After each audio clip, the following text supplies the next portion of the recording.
Hey everyone welcome to my channel. आज मु बनेबी restaurant style रे पनीर तरकारी। आज बनेबा ताले चलंतु हैदराबादी पनीर बहुत ही टेस्टी आमितला रेसिपी। तो सेति पई मु नेछि पनीर 250 ग्राम ताको पीस पीस बड़ लंबा लंबा पीस रे काटी नेछि। एबे गोटे कढ़ाई रे 2 स्पून तेल देकी ना पनीर गुडी को प्रथमे भाजी नउची। पनीर गुडी को टिके लाल लाल करिकी प्रथमे भाजी नबा। सब गुडी को एटा देखि परथबे टिके कढ़ाई रे लागि होची कोन बई डायरेक्ट फ्रिज रु जदी बाहर करिकी संगे संगे करूचंती ना ताले एम्ति लागि जिवो। तो चलंतु ता पई गोटे मसला मध्ये प्रस्तुत करनबा। आधा कप नेछि दही, गोटे स्पून एथिरे जीरा पाउडर, धनिया पाउडर, लंका पाउडर एवं हाफ स्पून हल्दी गुंड एगुड़ी देकी भल भाव प्रथमे मिसेकी इटा हमें प्रस्तुत करिकी रखिनबा। एबे देखंतु पियाज एवं अदा रसुण को गोटे कढ़ाई रे सेई कढ़ाई रे जेंतरे पनीर भाजली ना आउ मु तेल सेतरे दउ नै बस सेइतरे ही अल्प टिके नाडी नउची। एबे पनीर गुडी को टिके हल्का गरम पानी ले एबे ताको भिजेई की रखिनबा। ताले पनीर आपनकर पूरा सॉफ्ट हबो।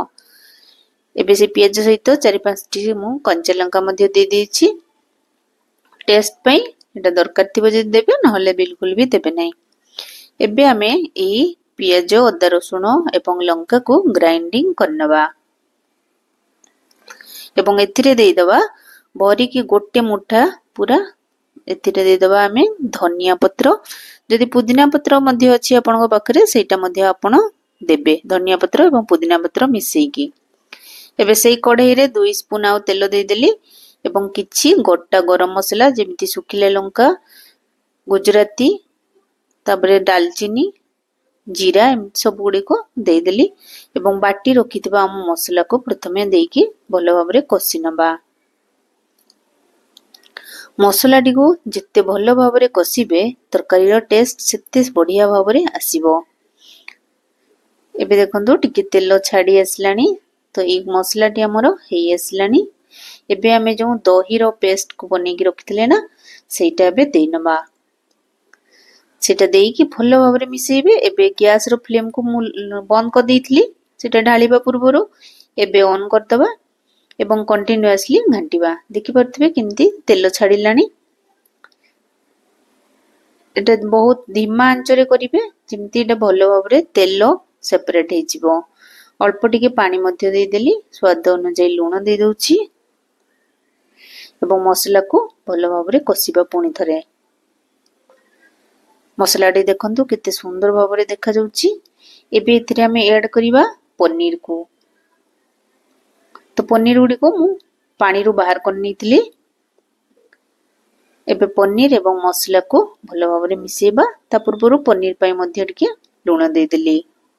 तो फ्रेंड्स आज रो रेसिपी आपण मन को पसंद आस्तिले प्लीज लाइक कर देबे, नुआ हितले चैनल को सब्सक्राइब करनेबे एवं जदि रेसिपी आपण मन को पसंद आसी ताले अन्य मन को सहित मध्य शेयर करनेबे।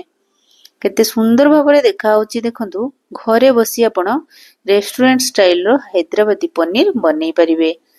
तो एक्स्ट्रा तड़का पई गोटे स्पून तेल रे गोटे स्पून लंका पाउडर देकी टिके तड़का लगे दोची। ताले जो स्मोकी फ्लेवर टा ना सीटा आसीबो जेटा होटल ले आसे आपनकर बहुत ही बढ़िया लागिबो खाइबा पई। टेस्टी रुटी परोटा भात जोंथरे हेले भी जम्मीबो एटा पूरा। ताले एमते निश्चय बनांतु एवं समस्त को खाइबा को दियंतु। देखिबे समस्ते बहुत ही पसंद करिवे रेसिपी टी। आज पई रहूची पुणी देखाबा अन्य एक रेसिपी रे। Bye bye.